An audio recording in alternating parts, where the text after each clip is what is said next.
আজকের এই জলপাই আচারটা এত বেশি জুসি আর এত বেশি মজার ছিল যে তৈরি করার সাথে সাথে বাসার সবাই কাড়াকাড়ি করে খেয়ে ফেলেছে। আসসালামু আলাইকুম এভরিওয়ান, আজকে শেয়ার করব আমার হাতে তৈরি জলপাইয়ের সবথেকে বেস্ট আচারের রেসিপি। এই আচারটা তৈরি করে খাওয়ার পর মনে হয়েছে এর থেকে বেশি স্বাদের জলপাই আচার হতেই পারে না। আর এই আচারটা রোদে দেওয়ার ঝামেলা একদমই নেই। চলুন তাহলে আজকের এই কুচি জলপাইয়ের আচারের রেসিপি দেখে নেওয়া যাক। রেসিপি ভালো লাগলে একটি লাইক দিতে ভুলবেন না, আর আমার চ্যানেল সাবস্ক্রাইব করা না থাকলে সাবস্ক্রাইব করে পাশে থাকার অনুরোধ রইল।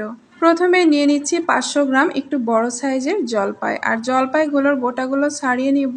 আর বোটাগুলো ছাড়িয়ে নিয়ে জলপাইগুলোকে খুব ভালোভাবে ঘষে ঘষে ধুয়ে নিতে হবে। এই আচারটা একটু বড় সাইজের জলপাই দিয়ে করবেন, তাহলে খেতে বেশি মজা পাবেন। জলপাইগুলো ধুয়ে নেওয়ার পরে এখন কেটে নেবার পালা। আর এই জলপাইগুলোকে একদম কুচি কুচি করে কেচে নিব বা কেটে নিব। তো আমি ছুরি দিয়ে দেখিয়ে দিচ্ছি, আপনারা চাইলে বটি দিয়েও করে নিতে পারেন। একদম কুচি কুচি স্লাইসের মতো করে নেবেন, তাহলে আচারটা খেতে বেশি মজার হবে। আর ছুরি দিয়ে কঠিন মনে হলে এটা বটি দিয়ে করে নেবেন, সহজ হবে। সবগুলো জলপাই কেটে নেওয়া হয়ে গেছে, আর জলপাইগুলো দেখতে এরকম স্লাইসের মতো হবে। একদম আটি পর্যন্ত কেটে নেবেন, এতে করে জলপাইয়ের ভেতরে ঝাল লবণ মিষ্টি খুব ভালো মতো ঢুকতে পারবে। এখন চুলায় একটা প্যান বসিয়ে শুকনো প্যানের মধ্যে দিয়ে দিচ্ছি 4টা শুকনো মরিচ, 2-3টা করে এলাচ দারুচিনি, আর দিয়ে দিচ্ছি 1 চা চামচ পরিমাণ পাঁচফোড়ন, আর হাফ চা চামচ করে মিষ্টি জিরা বা মৌরি, হাফ চা চামচ আস্ত ধনিয়া, আর সামান্য একটু আস্ত জিরা দিয়ে দিচ্ছি। এখন এগুলোকে 1.5 থেকে 2 মিনিট ভেজে নিব। ভেজে কিন্তু লাল করে ফেলা যাবে না, তাহলে তিতা লাগবে। এটা একটু মুচমুচে হয়ে আসা পর্যন্ত আর সুন্দর একটা ঘ্রাণ বের হওয়া পর্যন্ত ভেজে নিব। ভেজে নেওয়া হয়ে গেলে এই মশলাগুলোকে আধা ভাঙা করে নিব ব্লেন্ডারে অথবা পাটায়।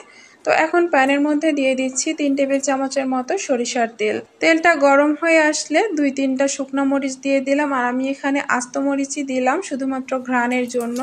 ঝালের প্রয়োজনে আপনারা মরিচটা ভেঙেও দিতে পারেন। হাফ চা চামচ পরিমাণ পাঁচফোড়ন দিয়ে দিলাম সুন্দর একটা ঘ্রাণ আসার জন্য। আর এই আস্ত পাঁচফোড়নটা তেলে ভেজে নিলে আচারটা খেতে বেশি মজার হয়।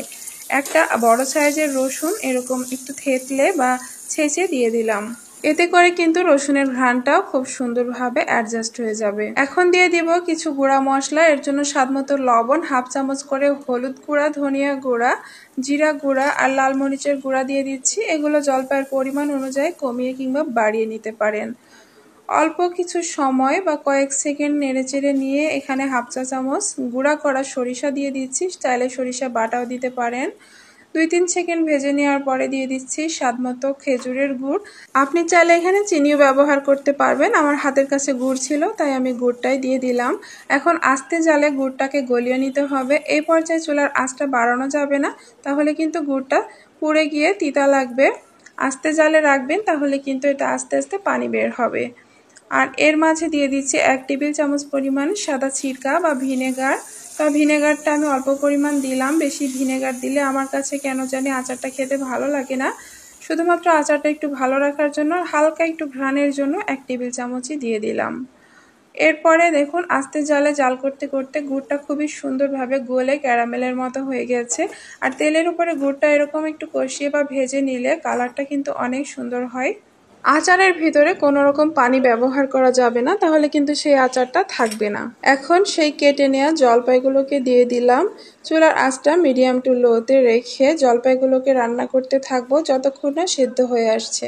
আর এখানে ঢাকা দেওয়া যাবে না, ঢাকনা দিলে কিন্তু জলপাইগুলো একদম সেদ্ধ হয়ে গলে যাবে। ঢাকনা ছাড়াই কিন্তু গুড়ের মধ্যে আলতোভাবে নেড়েচেড়ে জলপাইগুলোকে রান্না করব।